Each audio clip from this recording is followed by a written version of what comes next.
காதலேனும் தேர்வெழுதி காதல் மீதானா காதல் மீதானா ரகசியமானது காதல் மிக மிக ரகசியமானது காதல்.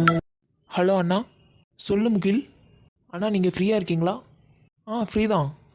சரிண்ணா, நான் அபியை கூட்டிகிட்டு வெளியில் போகிறேன். எங்கங்கிறத வாட்ஸ்அப் பண்ணுறேன். நீங்கள் ஃப்ரீயாக இருந்தால் வாங்கண்ணா. நான் ஃப்ரீ தான், நானும் கிளம்பிடுறேன் முகில். டேய் போவேல ஷாப்பிங் போகணும். ஏன்டி வரையில தானே ட்ரெஸ்லாம் பர்ச்சேஸ் பண்ண? ஆமாடா, ட்ரெஸ் மட்டும் தானே வாங்கி கொடுத்த. ரைட்டு.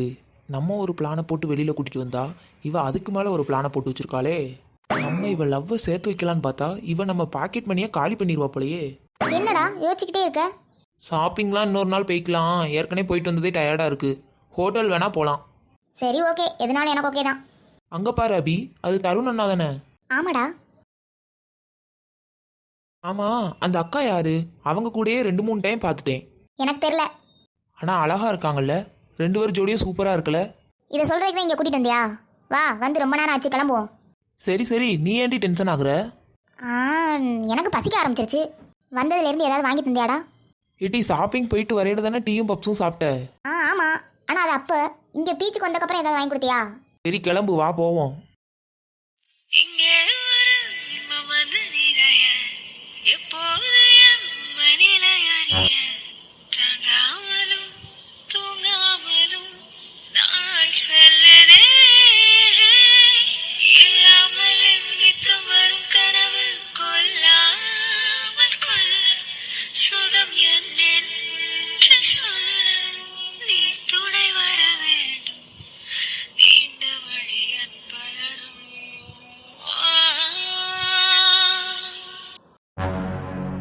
அதான்டி, அதான் சொல்கிறேன் பொறுமையா இருன்னு. இப்போ ஒன்றும் நம்ம சின்ன பிள்ளை கிடையாது, கல்யாணம் வேற முடிஞ்சிருச்சு. பொறுமையா இருடி. எல்லா விஷயத்துக்கும் கத்திக்கிட்டே இருக்கிறது பிரயோஜனமே இல்லை. இதை தொட்ட அது சொத்த, அதை தொட்ட இது சொத்தன்னு சொல்றது நல்லதுக்கே இல்லடி. கொஞ்ச நாள் அவங்க என்ன சொல்றாங்கன்னு காது கொடுத்து கேட்கணும்டி. மகா, என்னோட பர்ஸ் பார்த்தியா? அதான்டி, அதுதான் நானும் சொல்றேன். அமைதியா இருந்தாதான் பிரச்சனை முடியும். மகா, நான் வெளியில் போகணும். பர்ஸை காலையில் நீ தானே வச்சுருந்த, கொடுத்தேன்னா நான் வெளியில் போயிடுவேன். என்ன பர்ஸ் பேக்குன்ட்டு?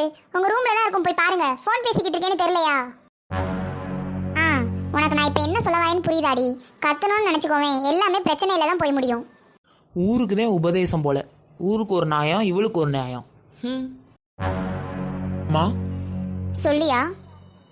மா, இன்னைக்கு நம்ம வீட்டுக்கு முக்கியமானவங்க ஒருத்தவங்க வரப்போறாங்க. யாரியா? ஈவினிங் வருவாங்கம்மா, நீங்களே பார்த்து தெரிஞ்சுக்கோங்க.